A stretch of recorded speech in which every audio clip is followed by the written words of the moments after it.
En el oscuro telón de fondo de Wall Street, el miércoles 23 de octubre de 1929, se gestó una tragedia financiera que resonaría en los anales de la historia económica: el crack del 29.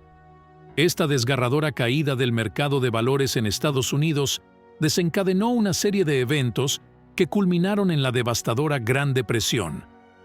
En este relato detallado, exploraremos cada faceta de este cataclismo financiero, desde sus raíces en los felices años 20 hasta el fatídico Jueves Negro en Wall Street, desentrañando las complejidades que llevaron a la nación a la decadencia económica más profunda.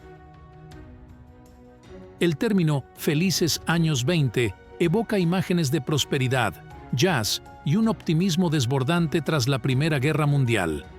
En 1919, Estados Unidos emergió como una potencia económica mundial, con la emisión de bonos libertad para costear la guerra. Charles Michel, presidente del National City Bank, aprovechó este escenario para introducir una nueva era financiera. Los ciudadanos, atraídos por rendimientos atractivos, participaron en la compra de bonos corporativos y acciones, marcando el comienzo de una era de euforia económica. La expansión del crédito desencadenó una fiebre especulativa que tocó a todas las clases sociales.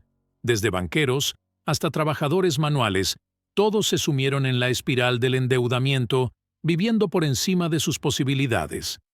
La Reserva Federal, creada en 1913, desempeñó un papel clave al reducir los tipos de interés, alimentando la burbuja inflacionaria y dando inicio a una frenética carrera hacia la riqueza.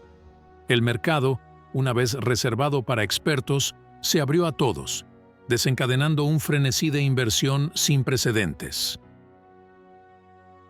La creación de agencias de corretaje por todo el país democratizó el acceso a la bolsa. Los valores se actualizaban constantemente y la compra o venta de acciones requería una visita a estas agencias.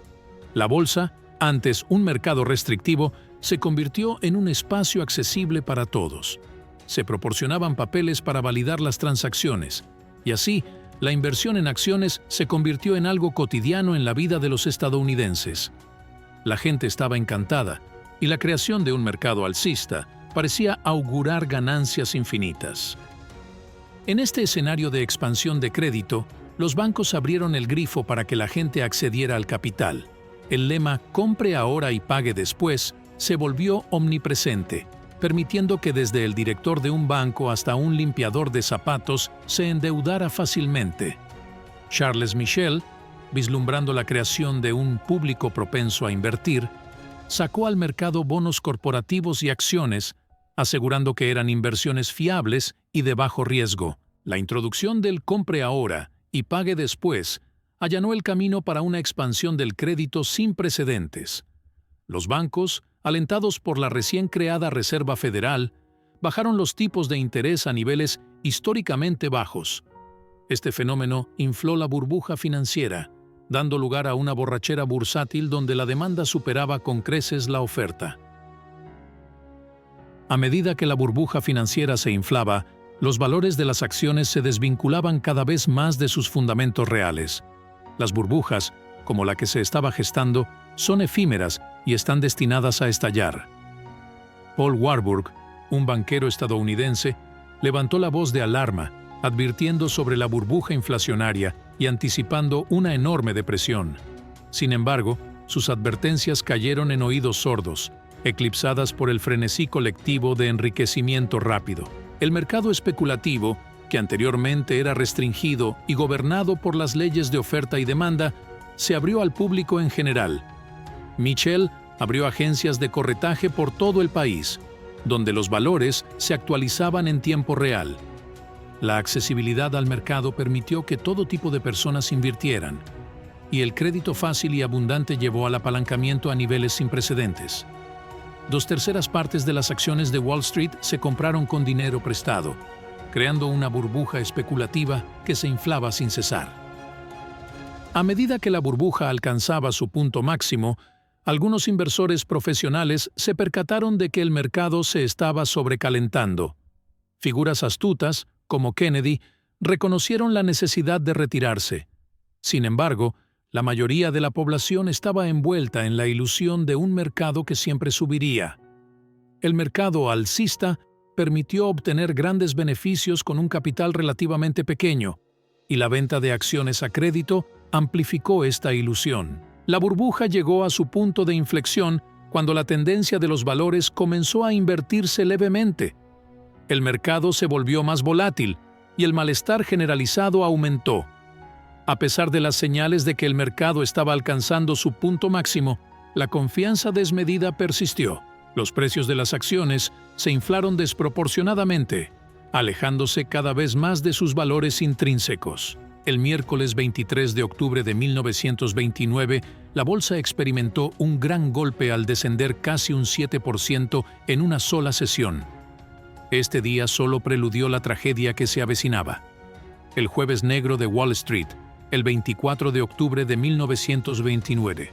La furia vendedora se desató, con órdenes de venta de muchísimos títulos en pocos minutos. Los precios de las acciones cayeron en picada, generando una histeria nunca antes vista en los mercados. Paquetes de acciones se ofrecían a una fracción de su valor, sin encontrar compradores. Muchos perdieron todo lo que tenían.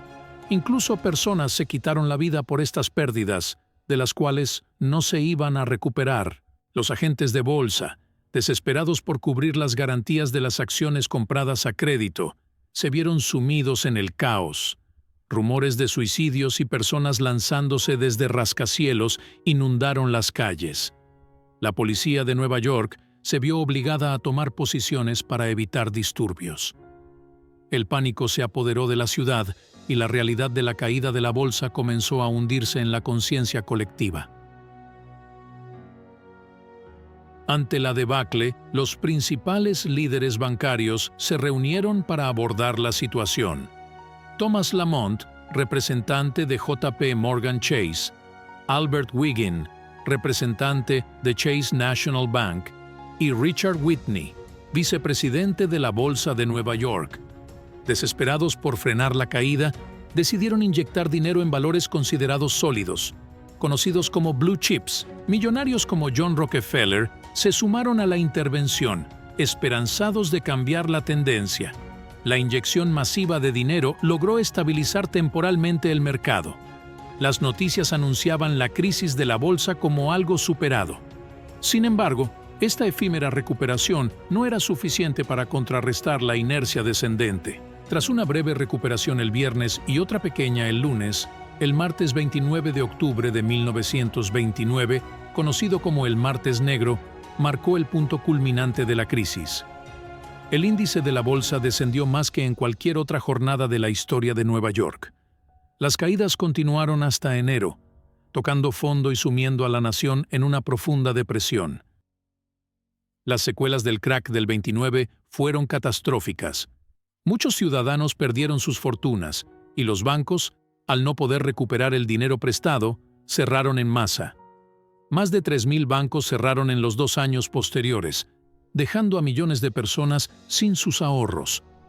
La crisis financiera se tradujo en el cierre de fábricas y un aumento significativo del desempleo. El colapso económico también tuvo un impacto social considerable. Surgieron barrios de chabolas en todo el país, reflejando la pobreza y la desesperación de aquellos que lo perdieron todo.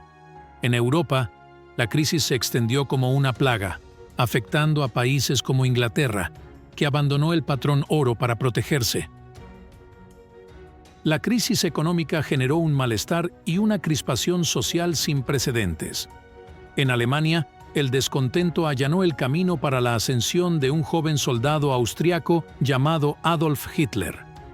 La promesa de salvación económica y el resurgimiento del poder alemán encontraron eco en una población desesperada. En Sudamérica, Europa y hasta Australia, las repercusiones de la Gran Depresión se hicieron sentir. Inglaterra cerró sus fronteras y abandonó el patrón oro. El desempleo se disparó en Francia e Inglaterra, y la estabilidad mundial se tambaleó en el abismo de la incertidumbre económica. El crack del 29 y la subsiguiente Gran Depresión representaron un capítulo oscuro en la historia económica mundial. La euforia, la confianza desmedida y la especulación sin restricciones llevaron a la nación a un abismo financiero. Aunque las intervenciones temporales pudieron aliviar momentáneamente los estragos, la realidad ineludible de una economía en decadencia persistió. Este periodo traumático nos enseña lecciones críticas sobre la necesidad de precaución, regulación financiera y la comprensión de las consecuencias de la euforia especulativa. La historia del crack del 29 sirve como recordatorio vivo de que incluso en tiempos de aparente bonanza, la prudencia y la vigilancia son esenciales para evitar que los sueños económicos se desvanezcan en pesadillas colectivas.